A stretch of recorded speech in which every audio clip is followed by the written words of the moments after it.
Assalamualaikum warahmatullahi wabarakatuh. Perkenalkan, nama saya Muhammad Afsal. Saya perwakilan dari kelompok 5. Saya akan sedikit menjelaskan terkait dengan brand, lebih tepatnya brand kelompok kami. Nama brand kami adalah World of Cilok, dengan logo animasi bumi tersenyum dengan menyajikan tulisan World of Cilok di bawahnya. Layaknya brand pada umumnya, gambar yang kami gunakan pun memiliki maksud tertentu, atau lebih tepatnya harapan ke depan kami terhadap World of Cilok. Yang pertama adalah animasi Earth atau animasi bumi, di mana animasi bumi ini menggambarkan harapan kami terhadap produk World of Cilok ini, yaitu dapat dinikmati oleh seluruh dunia, bukan oleh Indonesia saja. Kemudian bagian Smiling World atau dunia tersenyum. Bagian ini menggambarkan harapan kami terhadap produk atau perusahaan kami ini, di mana nantinya kami harap dengan mengonsumsi produk dari Wok ini, para pelanggan bisa mendapatkan kebahagiaan dari kenikmatan produk kami. Saking membahagiakannya, dunia pun sampai ikut tersenyum. Dilanjutkan dengan nama brand, yang saya rasa sudah sangat jelas bahwa produk kami cilok, jadi kami bergelut pada dunia percilokan. Dari nama brand sudah jelas bahwa produk kami adalah cilok. Kami memilih cilok karena cilok di sini kami rasa adalah jajanan sejuta umat. Semua menyukai jajanan yang satu ini, tidak terkecuali anak kecil atau orang tua sekalipun. Cilok juga bisa dikatakan sebagai jajanan yang merakyat karena harganya yang murah, sehingga siapa saja bisa menikmatinya. Cilok merupakan jajanan yang bisa dibilang menyehatkan.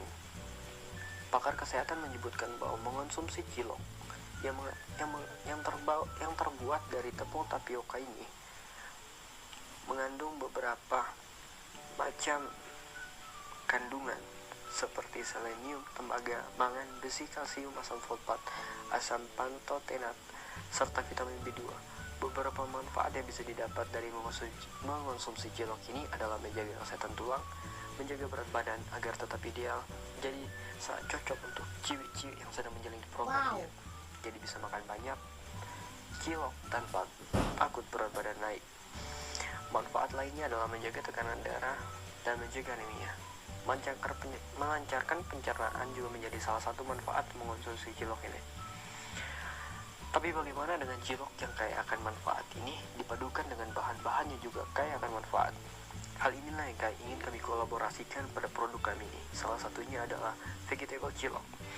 Cilok yang kaya akan manfaat dan sayuran seperti wortel yang kaya akan manfaat juga dikolaborasikan akan menghasilkan produk yang maha kaya akan manfaat. Itulah vegetable cilok. Bagi yang tidak suka cilok vegetable, jangan khawatir, kami juga menyediakan cilok varian lain seperti original cilok yang isinya bisa daging atau murni cilok dan devil cilok untuk teman-teman pencinta pedas. Jadi cilok yang katanya jajanan sejuta umat ditambah dengan varian baru yang kami tawarkan bisa menjadi jajanan semiliar umat. Untuk harga sendiri kami mematok harga Rp500 per biji. Itu pun ukurannya menyesuaikan dengan komposisi bahan. Selanjutnya adalah penjelasan terkait analisis pasar yang akan dijelaskan oleh teman saya. Assalamualaikum warahmatullahi wabarakatuh. Perkenalkan, nama saya Rian Gusdiari. Saya dari kelompok 5 kewirausahaan ingin menjelaskan tentang analisis pasar. Analisis pasar dibagi menjadi 3 bagian, yaitu analisis SWOT, mix marketing, dan analisis STP. Yang pertama yang saya jelaskan adalah analisis SWOT. Analisis SWOT terdiri dari strength, weakness, opportunity, dan threat. Yang pertama adalah strength. Kami membuat produk ini dari kemasan terbuat dari daun pisang, dengan begitu akan meminimalisir pemakaian plastik. Cilok ini memiliki porsi yang proporsional untuk dinikmati, memiliki harga yang merakyat, memiliki cita rasa yang sesuai dengan lidah masyarakat Indonesia. Yang kedua, weakness. Produk kami tidak bertahan dalam jangka waktu yang lama. Sulitnya menemukan spot-spot yang terbilang aman. Yang ketiga, opportunity. Karena makanan ini tergolong makanan ringan, maka makanan ini disukai oleh anak muda dan dewasa. Makanan ini cocok untuk disajikan dengan nasi sebagai lauk pauk. Peluang cukup besar karena hampir semua orang tahu dan menyukai produk kami. Yang keempat adalah tren. Banyaknya pengusaha yang memulai usaha yang sama, mudah untuk diproduksi, sehingga makanan ini mudah untuk dinikmati tanpa mencari dan membeli produk lain. Yang kedua ingin saya jelaskan adalah tentang mix marketing. Mix marketing terdiri dari produk, price, place, promosi, people, proses, dan physical evidence. Yang pertama saya ingin menjelaskan adalah produk. Produk yang akan kami buat merupakan jajanan yang umum dikonsumsi oleh masyarakat Indonesia pada umumnya, yaitu cilok. Cilok di sini sudah menjadi cemilan favorit kebanyakan masyarakat mulai dari golongan atas sampai golongan rendah.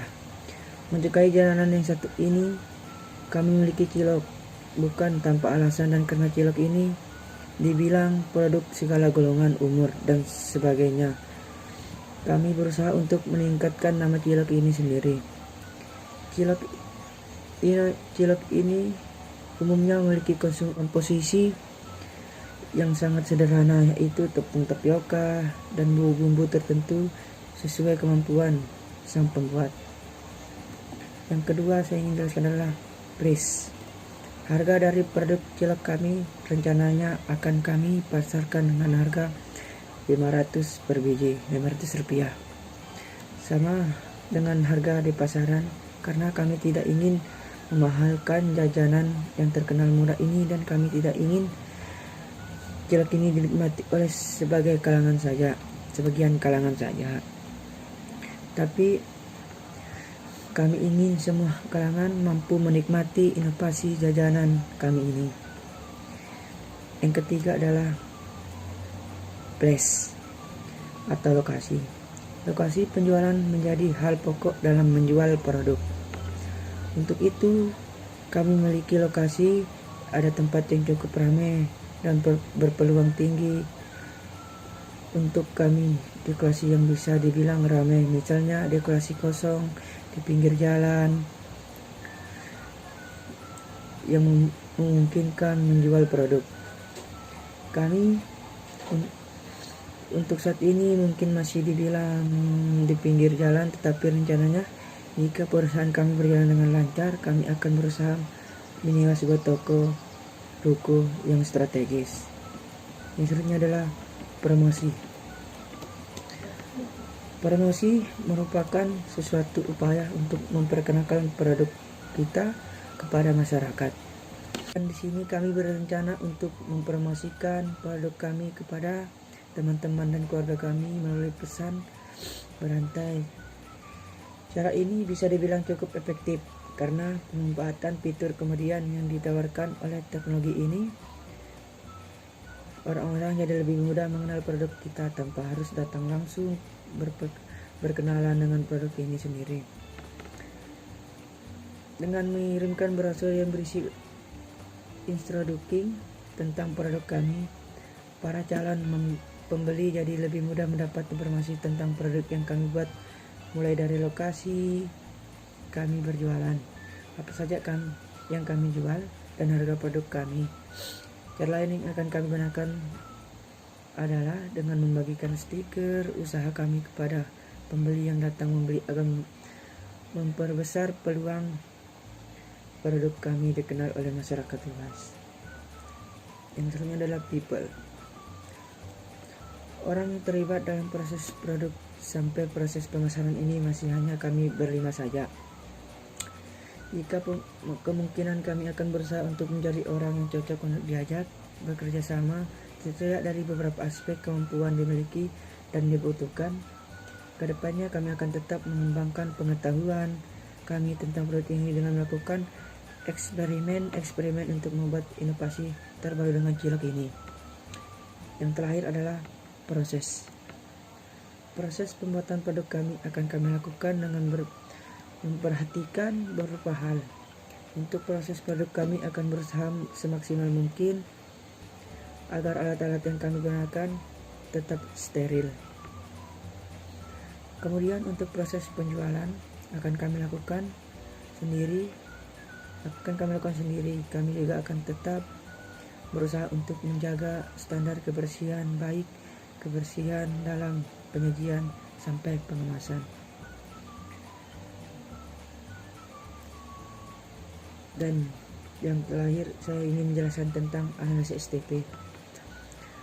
Analisis STP terbagi menjadi segmenting, targeting, dan positioning. Yang pertama adalah segmenting. Cilok dapat dijual pada segala daerah dan tempat di mana saja, baik dalam ruangan maupun luar ruangan. Itu dikarenakan cilok dapat dinikmati oleh semua kalangan, usia, jenis kelamin, golongan, dan lainnya. Tidak ada batasan bahwa konsumen cilok harus kelas menengah bawah atas atau bawah menengah atas. Semua bisa menikmati produk cilok ini. Yang kedua adalah target.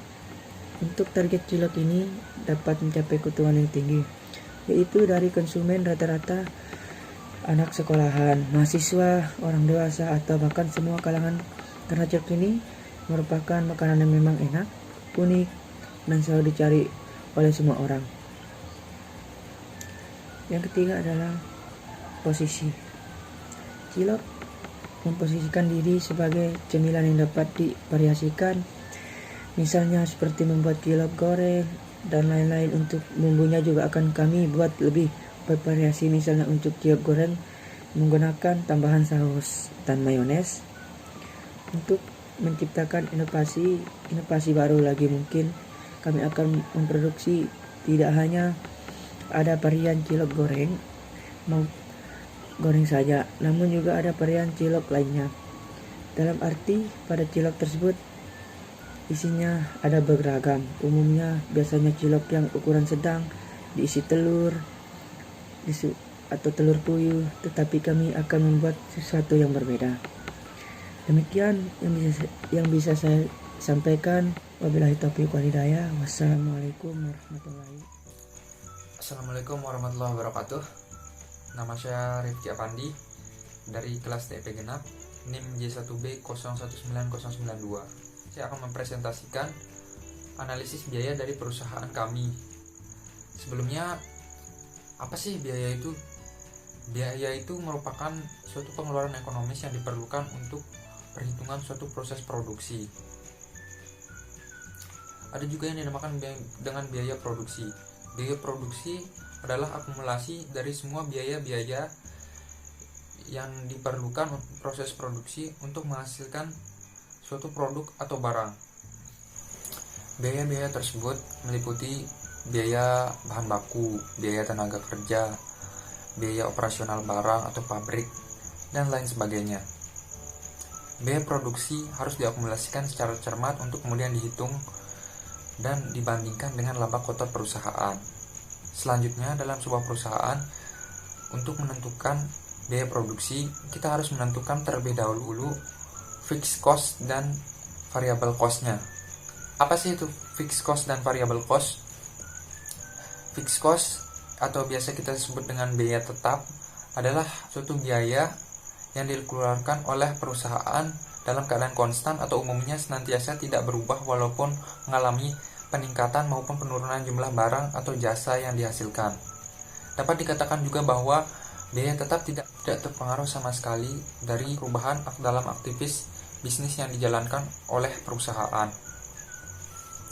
Contoh dari biaya tetap itu sendiri misalnya adalah biaya penyewaan alat, biaya tenaga kerja, biaya kompor, misalnya biaya gas, alat dan bahan sebagainya. Selanjutnya adalah variable cost. Variable cost atau biaya variabel merupakan biaya yang dikeluarkan oleh sebuah perusahaan secara berubah-ubah yang didasarkan pada perubahan jumlah produk yang diproduksi. Semakin besar jumlah volume produk yang diproduksi oleh sebuah perusahaan, maka semakin besar pula biaya yang dikeluarkan untuk memproduksi produk tersebut. Begitu pula sebaliknya. Jika jumlah volume produk yang diproduksi oleh perusahaan lebih kecil, maka biaya yang dikeluarkan oleh perusahaan juga semakin kecil. Jadi dapat dikatakan bahwa biaya variabel tergantung pada fluktuasi aktivitas usaha dalam memproduksi barang yang dilakukan oleh sebuah perusahaan. Contoh dari variable cost antara lain adalah biaya bahan baku yang dibutuhkan untuk membuat suatu produk. Contohnya dalam perusahaan kami, biaya minyak goreng, biaya tepung, dan lain sebagainya. Oke, selanjutnya saya akan membahas biaya apa saja yang dikeluarkan oleh perusahaan kami.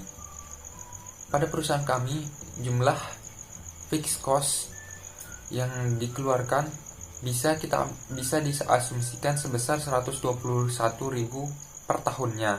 Untuk variabel cost-nya, perusahaan kami mengeluarkan biaya sebesar 57.000 per produksi. Jadi, biaya produksi pada perusahaan kami adalah Rp178.000. Perusahaan kami menargetkan 2 kali produksi per tiap bulannya, dengan jumlah 75 porsi per 1 kali produksi, dengan harga jual 1.000 per porsi.